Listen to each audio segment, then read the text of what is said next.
Mari sama-sama katakan. Saat ku menyembahmu,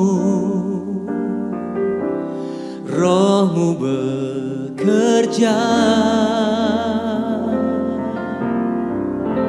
Saat ku memujimu, Kau bertahta di atas pujian. Katakan lagi, saat ku masuk. Saat ku menyembahmu, Rohmu bekerja.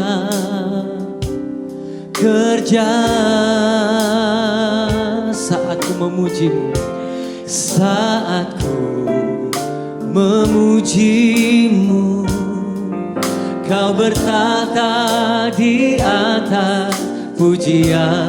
Ku angkat hatiku pandang kekudusan-Mu. Saat ku sembah, ku puji-Mu Tuhan. Ku rasakan kehadiran-Mu Tuhan.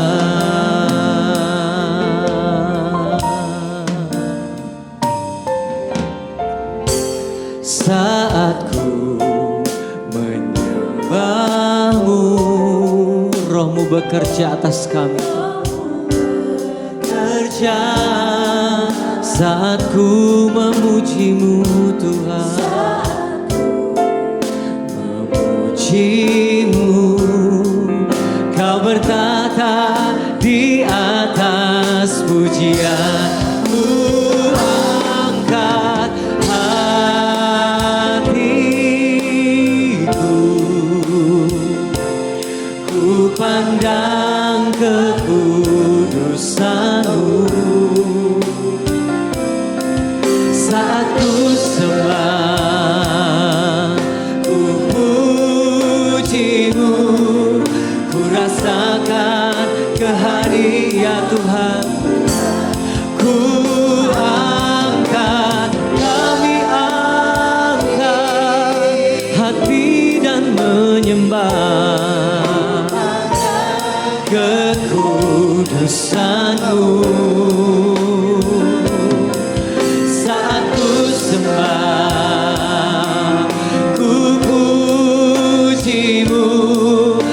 Rasakan kehaku, angkat hatiku, ya Tuhan. Kami pandang kekudusan-Mu,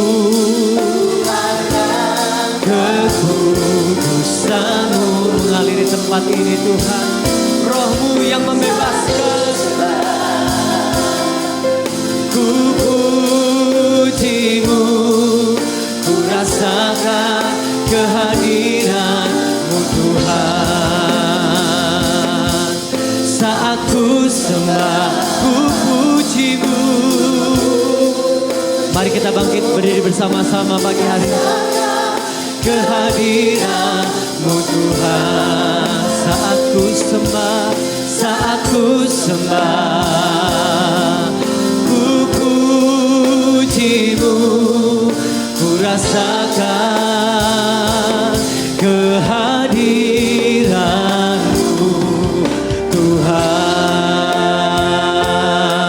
Mari kita sembah Dia. Kami rasakan Engkau hadir, Engkau nyata, Engkau hidup. Bawa penyembahan kita pagi hari ini. Engkau hadir Tuhan, Roh-Mu yang bekerja atas kami. Terima kasih Yesus, hadirat-Mu penuhi tempat ini Tuhan. Biar hadirat-Mu memenuhi tempat ini, memenuhi setiap hati kami, menguatkan kami, memberikan kami kekuatan dan kuasa untuk menang. Haleluya. Terima kasih Yesus. Terima kasih Tuhan Yesus. Hadirat-Mu memenuhiku. Katakan, hadirat kudus-Mu penuhi bait-Mu, dan ku tersungkur menyembah-Mu. Yang ku nampak hanya kemuliaan hadirat-Mu. Hadirat-Mu memenuhi, hadirat-Mu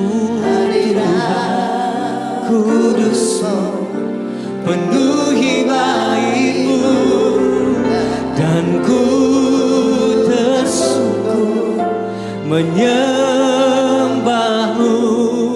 Yang ku nampak hanya kemuliaan-Mu. Hadirat-Mu memenuhi kami Tuhan, memenuhiku. Hadirat kudus-Mu penuhi bait-Mu, dan ku tersungkur hanya menyembah-Mu. Yang ku nampak hanya kemuliaan-Mu, dan ku tersungkur, dan ku tersungkur menyembah-Mu. Yang ku nampak hanya kemuliaan. Biar kami hanya menyembah Engkau Tuhan, dan ku tersungkur menyembah-Mu. Yang ku nampak hanya kemuliaan-Mu.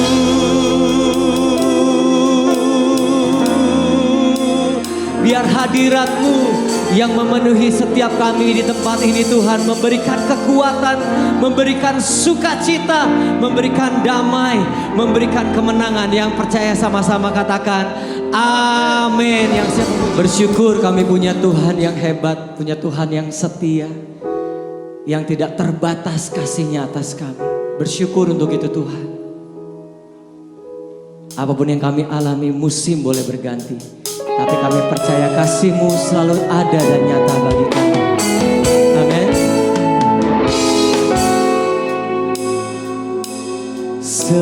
Semusim berlalu, namun Kau selalu peliharaku.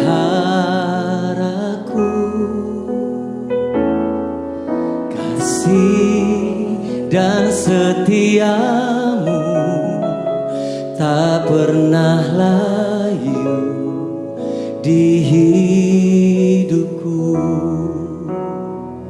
Lebih luas dari samudra kebaikan-Mu Bapa, takkan habis di hidupku.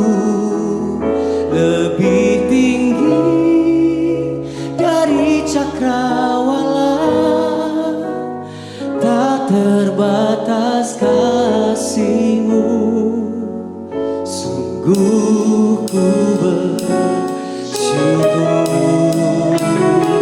Mari yang bersyukur berikan tepuk tangan bagi Tuhan. Katakan, semusim berlalu, namun Kau selalu yang memelihara kami. Kasih dan setiamu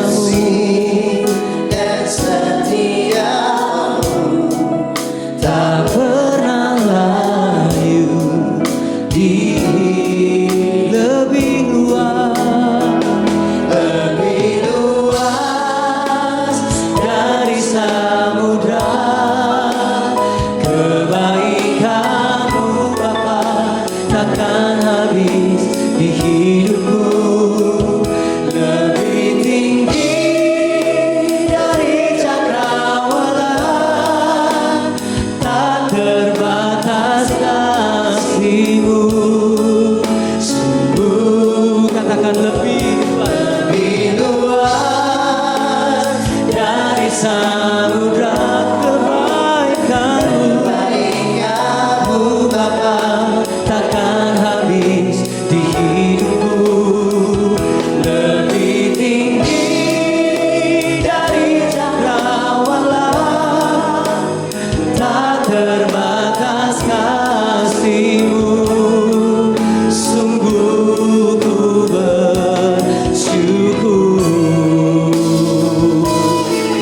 bangkit berdiri bersama-sama.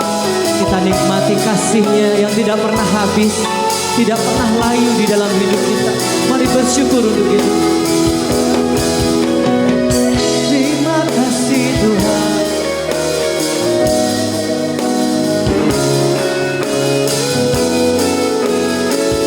Oh, lebih luas dari samudra.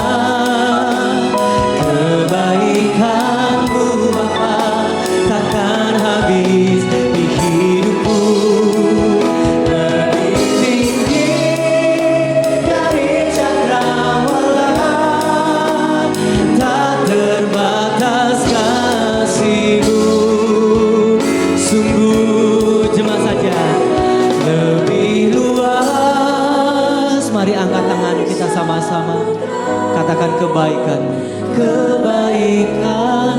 Bapa takkan habis di hidupku, lebih tinggi dari cakrawala, tak terbatas kasih-Mu. Sungguh, katakan lagi, lebih luas dengan segenap hati. Pernyataan kami Tuhan, kebaikan-Mu yang tidak pernah habis atas kami, takkan habis di hidupku, lebih tinggi dari cakrawala, tak terbatas kasih-Mu. Sungguh ku bersyukur, katakan tak terbatas kasih-Mu, sungguh ku bersyukur.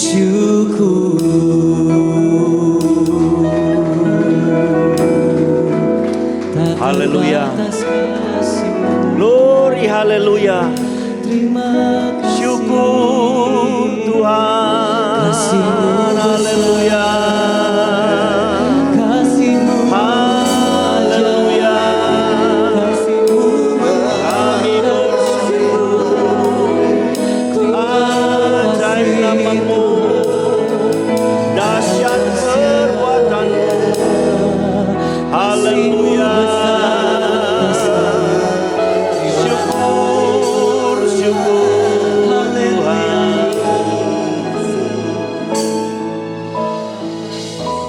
Terima kasih Bapa di surga buat pagi hari ini Tuhan. Ada gejolak jiwa yang kami bawa di tempat ini Tuhan. Ada begitu banyak persoalan, pergumulan Tuhan. Di mana kami beriman, kami percaya. Karena ketika kami ada di tempat ini, Yesuslah yang kami jumpai. Yesuslah yang kami temui. Dan setiap pertemuan kami dengan Tuhan Yesus, di situ pasti akan terjadi sebuah perubahan hidup. Kerap kali Tuhan kami dipengaruhi oleh keadaan dunia ini Tuhan. Sehingga kami menjadi serupa dengan dunia, padahal ada iman di dalam setiap hidup kami. Oleh sebab itu Bapa, pagi hari ini Tuhan, ini adalah saat yang terbaik Tuhan. Mari Engkau berbicara kepada kami. Engkau merubah setiap pandangan-pandangan yang salah terhadap-Mu Tuhan. Terima kasih Bapak, urapi kami semua. Setiap jemaat yang ada di tempat ini Tuhan. Setiap telinga yang mendengarkan firman-Mu Tuhan, Kau urapi. Dan hati-hati Tuhan yang akan ditaburi oleh kuasa firman-Mu. Biar Tuhan Kau bongkar Tuhan dengan kuasa-Mu Tuhan, Roh Kudus bekerja. Supaya kami Tuhan mengalami sesuatu yang namanya pembaharuan dalam hidup kami. Terima kasih Bapak, kami siap untuk mendengarkan firman-Mu Tuhan. Dalam nama Yesus, haleluya. Amin. Puji Tuhan, silakan duduk. Shalom. Hari ini kita berjumpa lagi di dalam rumah Tuhan. Dan saya percaya setiap perjumpaan kita dengan Tuhan pasti akan mengalami sesuatu yang namanya perubahan hidup. Nah, saya mau bicara pagi hari ini, yaitu bicara tentang iman dalam perubahan hidup. Nah, iman itu saudara, di mana kita tahu bersama, sulit untuk kita definisikan apa kata iman itu. Kenapa saya bilang sulit untuk didefinisikan? Karena iman itu tidak bisa kita lihat. Iman itu tidak ada standar untuk kita mengukur iman seseorang. Tidak bisa kita mungkin menjumpai seseorang dan kita melihat, oh imannya 100, diukur ada perimeternya. Tidak ada ukuran yang kita bisa mengukur iman seseorang. Tetapi kita bisa melihat iman seseorang itu ketika ada perbuatan di dalam hidupnya. Itu ukurannya, saudara. Nah, tapi apa yang terjadi di hari-hari terakhir ini, kenapa saya katakan hari-hari terakhir? Karena tidak lama lagi Tuhan Yesus akan datang pada kali yang kedua. Amin. Saudara kelihatan kurang sukacita tentang kedatangan Tuhan. Nah, biasanya orang kalau kurang sukacita tentang kedatangan Tuhan berarti hartanya masih banyak.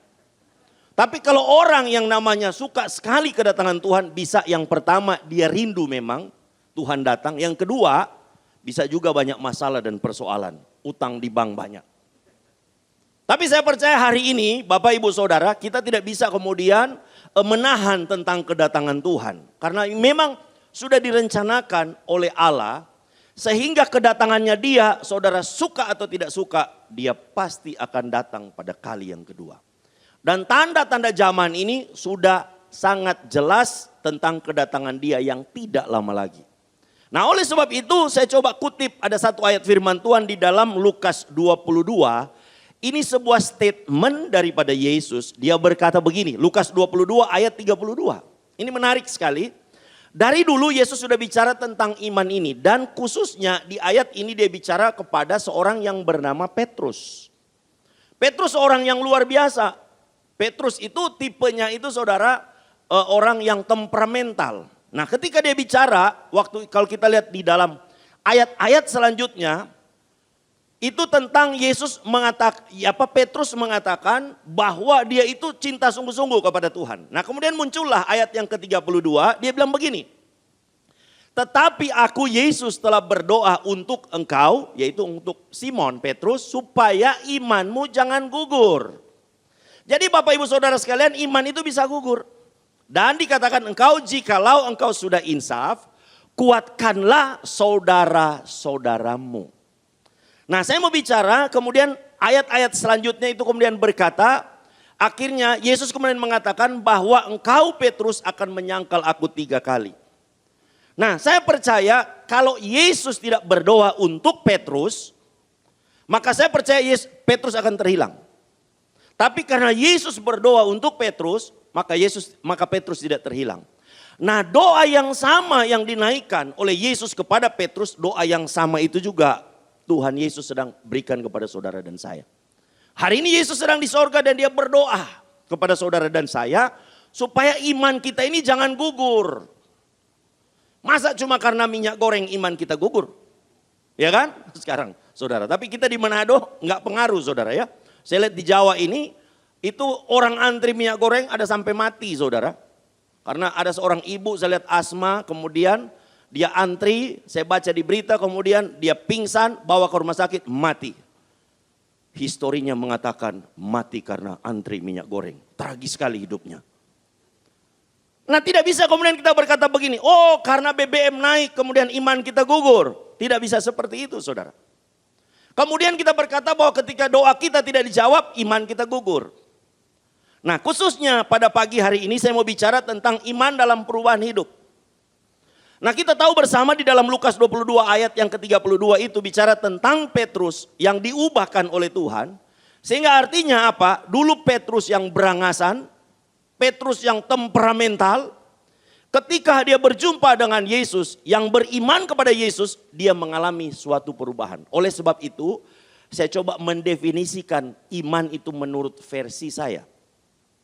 Iman itu bagi saya adalah sesuatu yang diberikan oleh Allah kepada manusia untuk mengenal dia, untuk percaya kepadanya, untuk melihat cara Allah bekerja dalam hidup manusia. Itu bagi saya iman. Kenapa saya katakan seperti itu? Karena kita tidak pernah melihat penciptaan dunia ini, tapi kita percaya. Itu karena iman yang Tuhan berikan kepada saudara dan saya. Nah, bagi saya, makanya iman itu saya katakan sesuatu. Kata sesuatu itu bukan sesuatu yang kemudian kata sesuatu itu bukan sesuatu yang pasti. Tapi sesuatu itu lebar sekali saudara. Sehingga hari ini Bapak Ibu Saudara, kita yang sudah beriman kepada Yesus, apa yang harus kita kerjakan untuk mengalami sesuatu yang namanya perubahan hidup. Kekristenan itu identik dengan perubahan hidup. Banyak orang Kristen hari ini gak mengalami perubahan hidup. Dia beriman kepada Yesus, tapi hidupnya begitu-begitu aja. Ini maaf kata, kadang-kadang ada hamba Tuhan saudara, menjadi hambatan Tuhan. Jadi sandungan saudara. Makanya seringkali saya ingatkan kepada kita ini para pelayan-pelayan Tuhan, para hamba-hamba Tuhan, itu hidup kita itu harus jadi contoh, jadi berkat. Amin. Jangan jadi sandungan. Makanya seringkali kan saya katakan begini, saya ini juga dulu bekas orang nakal. Saya juga dulu tukang tipu Bapak Ibu Saudara. Saya dulu pernah jadi bandar judi, utang judi. Tapi saya katakan ketika saya kemudian bertobat, seluruh utang-utang itu saya bayar. Karena saya tidak mau mempermalukan nama Tuhan di atas mimbar ini. Nah begitu juga tentu bukan jangan saudara berkata, oh orang berarti yang di atas mimbar ini saja, yang namanya berarti tidak boleh mempermalukan nama Tuhan. Dan Tuhan sedang menempatkan saudara dan saya di atas mimbar di muka bumi ini. Supaya orang melihat hidup saudara dan saya. Nah kalau saudara dan saya hari ini kemudian kita berasumsi A, B, C, D segalanya. Punya alasan saudara-saudara tidak akan pernah mengalami sesuatu yang namanya perubahan. Saya amat yakin saudara, kalau saudara menghidupkan Kristus dalam hidup saudara. Saudara akan menjadi orang yang luar biasa di hadapan Tuhan. Itu harus saudara imani. Dan saya sudah melihat bagaimana perjalanan hidup banyak orang percaya. Dia dari paling bawah saudara, dia dari minus. Tapi ketika dia mengalami sesuatu yang namanya perjumpaan dengan Kristus, luar biasa. Hidupnya itu saudara menjadi orang yang luar biasa. Saya tidak katakan orang yang luar biasa kemudian mengalahkan Elon Musk menjadi orang nomor 1 terkaya di dunia. Bukan itu saudara. Tapi bagaimana saudara dan saya hari ini itu menjadi terang bagi hidup orang lain. Itu namanya hidup dalam sebuah perubahan, ada perubahan hidup. Jadi dulunya temperamental, sekarang orangnya jadi lembut. Dulu orangnya nggak sabaran, sekarang jadi sabar. Dulu orangnya suka ngutang, sekarang nggak ngutang. Malah suka meminjami saudara. Dulu orangnya suka misu-misu orang, suka bicara orang, sekarang sudah nggak lagi. Itu namanya perubahan hidup. Nah saya coba angkat ada 3 hal pada pagi hari ini. Apa yang namanya iman dalam sebuah perubahan hidup. Roma 12 ayat 2 kita lihat. Roma 12 ayat 2 berkata begini. Paulus kemudian menuliskan di dalam kitab Roma 12 ayat yang kedua dikatakan begini. Janganlah kamu, yaitu bicara tentang saudara dan saya, orang yang beriman kepada Yesus. Janganlah kamu menjadi serupa dengan dunia ini. Tetapi dikatakan berubahlah oleh pembaharuan budimu, cara berpikir kita. Sehingga kamu dapat membedakan manakah kehendak Allah, apa yang baik, yang berkenan kepada Allah dan yang sempurna. Nah saya mau angkat yang pertama, perubahan hidup itu saudara tidak boleh menjadi sama seperti apa yang ada di dunia ini. Kita ini saudara ada di dunia ini memang, hidup di dunia ini, kita ini ada di dunia. Tapi kemudian Bapak Ibu katakan, jangan katakan kalau kita ada hidup di dunia ini Pak Roy, berarti kalau jangan menjadi sama seperti dunia ini seperti apa? Saya tidak bilang begini, kalau begitu orang yang hidup di dunia ini yang beriman kepada Yesus, cara berpakaiannya mesti gaya dulu. Enggak juga saudara. Artinya kita berubah oleh pembaruan hidup kita saudara, jangan menjadi serupa dengan dunia ini. Apa yang terjadi di dunia ini yang bertentangan dengan firman Allah kita jangan ikuti. Amin. Jadi kita lihat orang dunia ini lakukan apa sekarang. Saya tidak bicara tentang fashion saudara. Saudara mau ikut fashion apa boleh. Dulu saya ingat begini saudara. Dulu masih belum zaman koronces. Ya, corona itu koronces saudara. Ya saya sih bersyukur sampai hari ini ya masih aman dan tentram. Belum wisuda. Wisuda pertama, wisuda kedua belum. Saya lihat ada sampai sudah S3. Wisuda di Delta, wisuda di Omikron, plus lagi ada Omikron double. Seperti itu. Tapi saya berkata begini, bukan saya hebat, bukan saudara. Bukan saya kuat. Tapi semua itu atas seizin Tuhan. Dan jikalau saudara kena, bukan saudara itu di dalam dosa, enggak. Jangan merasa berdosa kalau kena corona. Itu biasa saudara. Karena memang itu sesuatu yang umum. Nah saudara, saya mau ingatkan begini. Ketika kita belum masa corona seperti ini. Saudara, kita tayangan seperti ini, saudara, khotbah seperti ini. Yang harus di live itu saudara, itu nggak ada dulu. Dan saya ingat dulu saudara, saya pernah bicara tentang, saya paling tidak suka kalau bikin flyer itu wajah pendeta ditayangkan. Kayak bintang film. Tapi sekarang kenyataannya semua terjadi seperti itu. Mau nggak mau saya harus bisa menerima. Tapi bukan saya menjadi serupa dengan dunia. Boleh saya ikut gayanya itu, fashionnya itu. Tetapi kebenaran tetap harus tinggal di dalam hidup orang percaya. Amin. Jadi saudara mau tidak mau. Sama dulu saudara. Dulu belum ada handphone. Belum ada gadget. Datang ke gereja, bawa Alkitab, gede-gede saudara. Semakin gede, semakin kelihatan rohaninya. Ya kan, semakin besar. Tapi sekarang yang terjadi, di dalam gadget ini sudah ada Alkitab. Waktu kita angkat Alkitab, orang ngomong, Pak, ini handphone Pak. Saya bilang, ya ini handphone. Tapi ada Alkitab di dalamnya. Ini yang namanya perubahan zaman. Sama seperti sekarang kita juga gereja, akan masuk namanya metaverse. Gereja seperti itu. Nah ada pro kontra. Orang kemudian berkata, menjadi sama serupa dunia. Oh tidak, ini teknologi. Teknologi kita ikuti aja. Tapi kebenaran hidup harus keluar dari hidup saudara dan saya. Amin. Saudara mau fashion apa aja silakan. Saudara mau gaya apa aja boleh saudara. Rambut dicat nggak masalah saudara. Iya kan? Rambut dihabisin nggak masalah. Kalau saya memang habis rambutnya. Tambah hari tambah terang saudara. Ini menunjukkan umur kita sudah tua. Teman saya, satu rambutnya uban, dia bilang begini. Kamu kalah sama saya. Rambut saya uban berarti saya digendong Tuhan. Alkitabiah. Saya bilang kamu berarti orang yang rambut uban itu berarti orang yang lemah makanya minta digendong Tuhan. Tapi orang yang rambutnya hitam berarti dia kuat di dalam Tuhan. Saya bilang orang yang rambut umban berarti memang minta digendong sama Tuhan. Alkitab bilang kan, orang yang rambut putih itu digendong sama Tuhan berarti kamu lemah. Ya berbahagialah kita yang gak ada rambut. Puji Tuhan. Tapi firman Tuhan katakan sehelai rambut yang jatuh dari kepala kita itu diperhitungkan oleh Tuhan. Jadi yang pertama saya bicara tentang jangan menjadi sama serupa dengan dunia ini. Kalau dunia ini kemudian cara-cara hidup di dunia ini suka ngomongin orang, suka bicara sama orang, suka kemudian menzolimi orang, kita nggak boleh lakukan itu. Ini jadi itu, jadi tidak boleh menjadi sama serupa dengan dunia ini, tapi kita menunjukkan sebuah perubahan. Perubahan hidup yang harus ada dalam hidup saudara dan saya. Kita harus menunjukkan ini loh, aku orang Kristen. Cara pandangku, cara bicaraku. Makanya saudara, gereja ini memberikan satu solusi, yaitu apa? Mega project karakter Kristus. Kalau temperamental, saya ini orang temperamental saudara. Karena orang Manado jarang gak temperamental. Kecuali orang Solo ya. Kalau orang Solo kan kalem sekali. Kalau kita orang Indonesia Timur, itu identik dengan suara keras. Makanya orang Manado, orang Kupang, orang Irian, orang Ambon tidak bisa berbisik. Rahasia di dalam rumah tetangga pasti tahu. Betul kan? Kita kalau ngomong, saya sudah coba, istri saya ini orang Jakarta. Ya.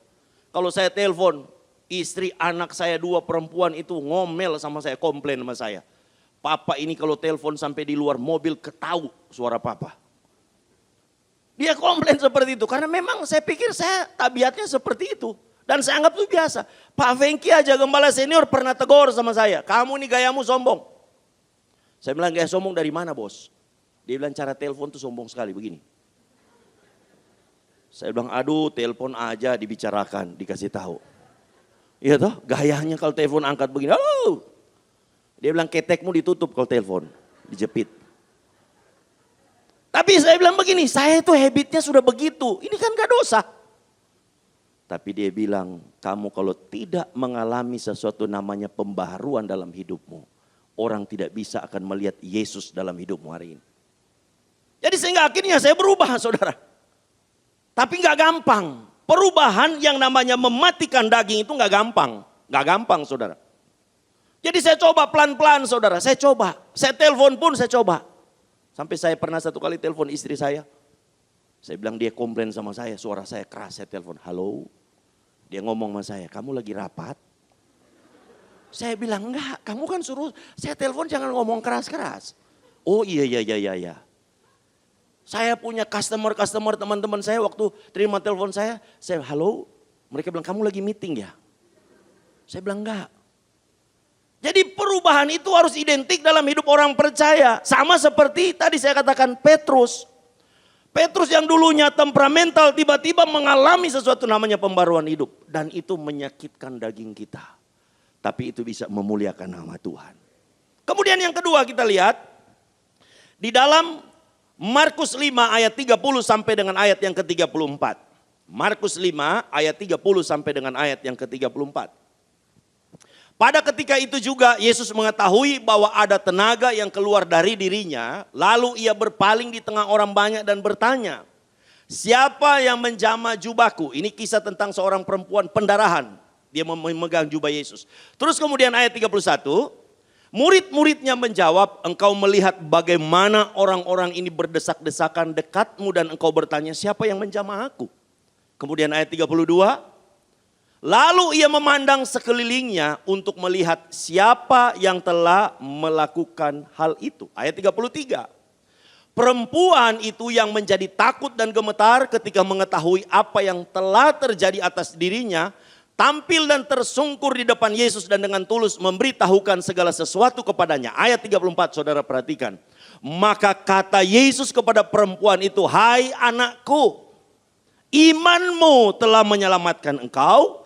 Pergilah dengan selamat dan sembuhlah dari penyakitmu.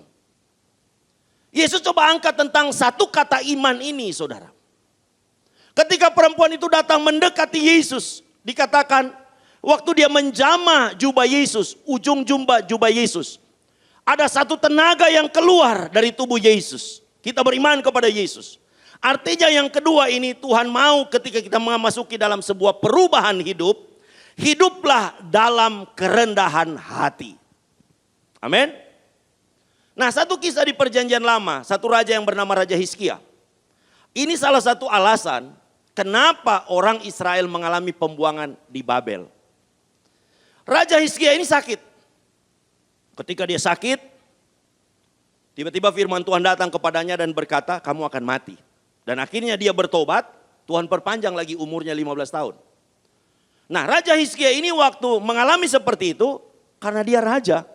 Raja-raja di sekelilingnya tahu tentang itu, datang mengunjungi dia.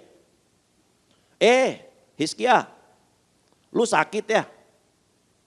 Tapi sekarang kok kelihatan lu sembuh. Tapi apa yang dilakukan oleh Hizkia? Dia tidak menunjukkan imannya kepada Tuhan. Dia tidak menyatakan hari ini aku sembuh karena dia Allah yang memulihkan hidupku. Hidupnya tidak menjadi satu kesaksian. Tapi apa yang dilakukan Hizkia? Hizkia bawa tamu-tamunya itu menunjukkan kepada seluruh kerajaannya. Dia menunjukkan ini loh harta saya. Ini loh kekayaan saya.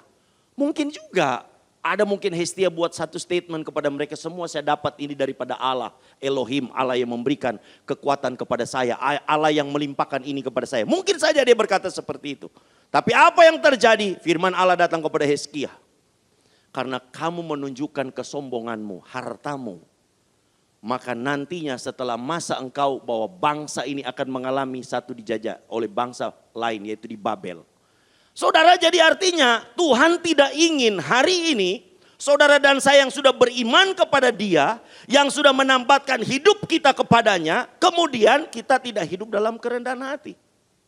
Makanya kita punya mega project. Hari Minggu saudara, ya kan? Rendah hati, merendahkan diri, ya kan? Mengabdi. Jadi kita ini harus kemudian menunjukkan ini loh sifat kerendahan hati kita. Kita tidak boleh menunjukkan kekayaan kita. Kita tidak boleh menunjukkan siapakah kita hari ini. Tapi saudara dan saya hari ini harus belajar tunduk untuk merendahkan diri di hadapan Tuhan. Nah perempuan ini yang mengalami pendarahan ini saudara. Dia hidup dalam kerendahan hati, dia merendahkan diri karena sudah terpuruk. Nah yang bahaya Bapak Ibu Saudara. Kita ini seringkali saya bilang begini, Tuhan itu bukan tidak mau memberkati hidup kita. Tuhan tidak pernah takut memberkati hidup saudara dan saya. Tapi yang Tuhan takut itu kita sombong. Tapi sekarang kita belajar tuh hidup dalam merendahkan diri, kerendahan hati. Tuhan minta kita harus seperti itu saudara. Karena kalau kita hidup dalam kerendahan hati, maka Allah pasti akan memberkati hidup saudara dan saya. Nah kita lihat juga ada satu contoh perempuan Sirofenisia.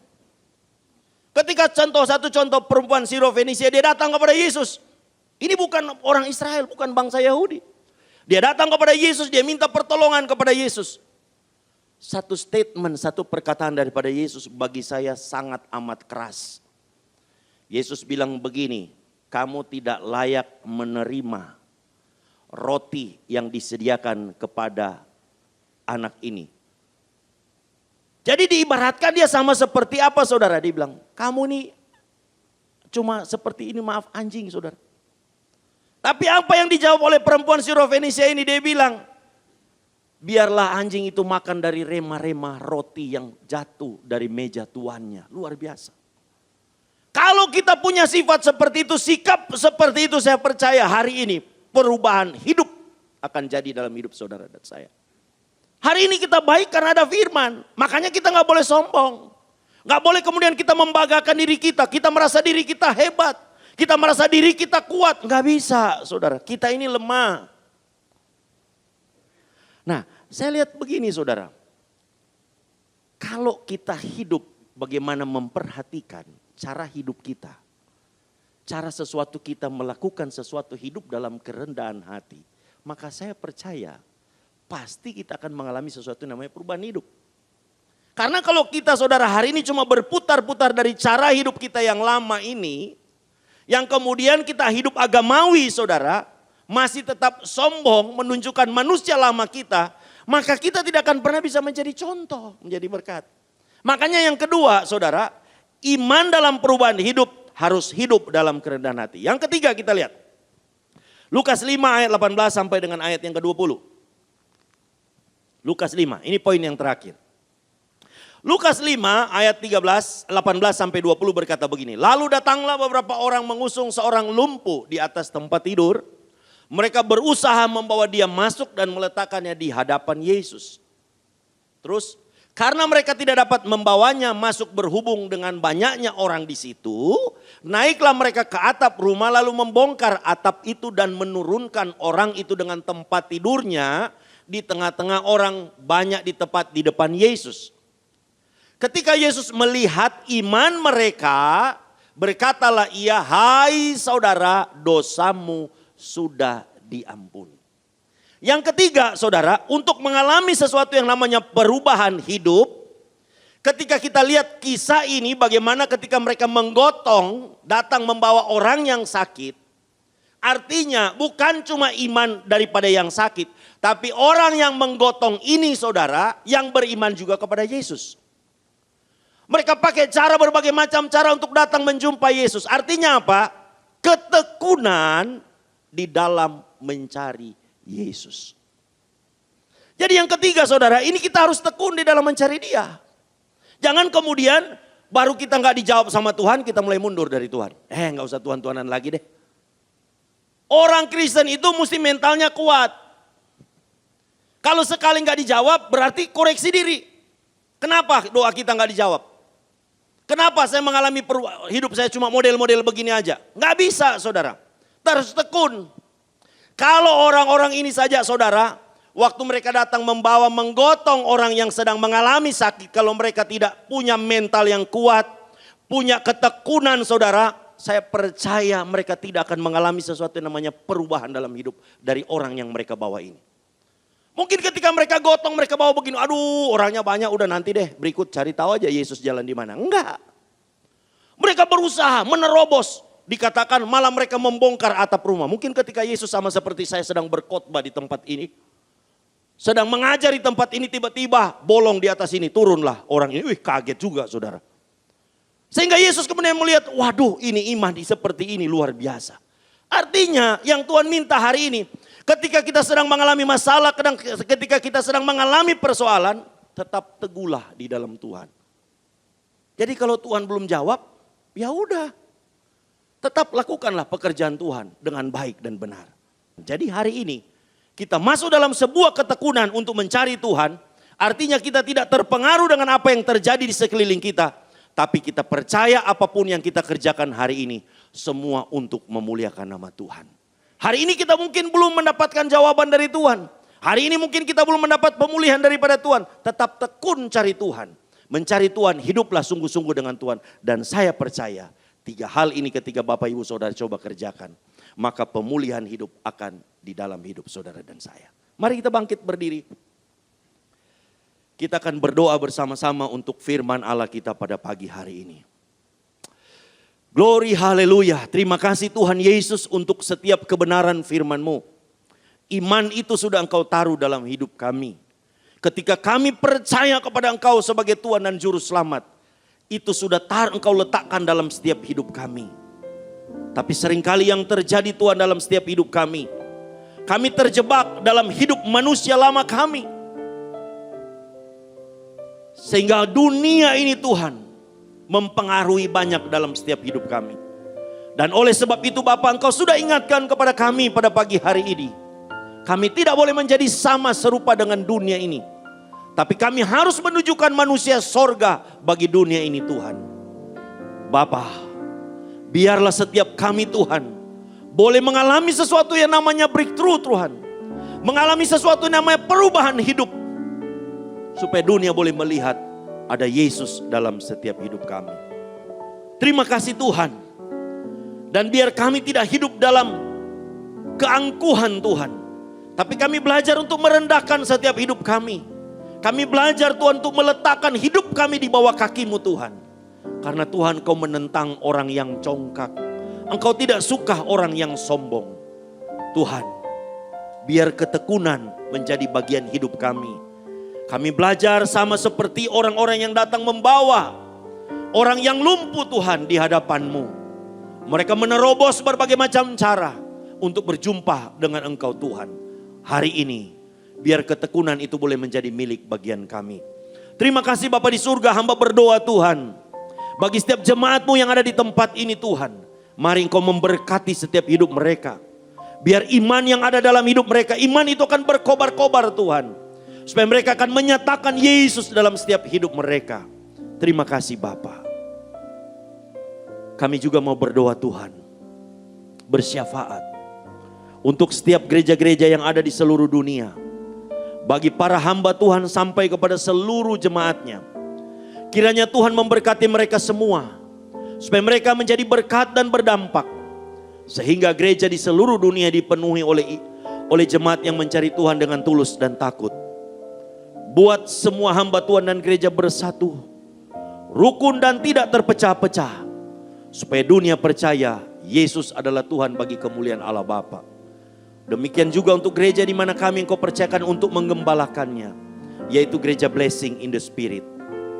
Bapa, kami juga berdoa untuk persembahan dan daripada umat-Mu. Kiranya Tuhan menerima dan membalas berlipat-lipat. Biar persembahan ini Engkau terima. Sebagaimana persembahan Habel bukan Kain. Tuhan Kau memberikan kemurahan dan balaslah kebaikan dan kerelaan hati jemaat. Tuhan yang menjaga dan melindungi mereka. Serta pelihara mereka beserta keluarga, pekerjaan dan kesehatan mereka. Mari Bapak Ibu Saudara sekalian. Engkau dekapkan kedua tangan-Mu di dadamu. Tuhan sungguh mengasihi-Mu. Dan setiap berkat pasti datang dalam hidup-Mu. Karena firman Tuhan berkata, jagalah hatimu dengan segala penuh kewaspadaan. Karena dari sanalah terpancar kehidupan. Jemaat yang dikasihi Tuhan, pulanglah. Jadilah berkat dan terimalah berkat rahmat anugerah dari Allah Bapa di surga. Di dalam putra tunggalnya Tuhan Yesus Kristus. Yang sudah mati bagi dosa-dosa kita. Dan dibangkitkan pada hari yang ketiga. Sehingga kita punya Tuhan Allah yang hidup. Iman kita bukan kepada Tuhan yang mati. Dia naik ke sorga untuk menyediakan rumah bagi kita. Supaya kita punya pengharapan yang pasti. Dan dia akan kembali pada kali yang kedua. Untuk menjemput gereja dan umatnya. Yang dewasa bijaksana. Kudus dan berjaga-jaga. Serta menghakimi seluruh umat manusia. Dan di dalam persekutuan dengan Roh Kudus yang menghibur, menguatkan, menginsyafkan. Dan yang membuat hati kita semakin menyala-nyala berkobar-kobar. Di dalam kasih semula kekudusan kebenaran sampai selama-lamanya. Mari sama-sama kita tutup dengan doa Bapa kami. Bapa kami yang di surga, dikuduskanlah namamu. Datanglah kerajaanmu, jadilah kehendak-Mu di bumi seperti di surga. Berikanlah kami pada hari ini makanan kami yang secukupnya. Dan ampunilah kami akan kesalahan kami. Seperti kami juga mengampuni orang yang bersalah kepada kami. Dan janganlah membawa kami ke dalam pencobaan. Tetapi lepaskanlah kami daripada yang jahat. Karena Engkaulah yang punya kerajaan dan kuasa dan kemuliaan. Sampai selama-lamanya. Amin. Silakan duduk, Tuhan Yesus.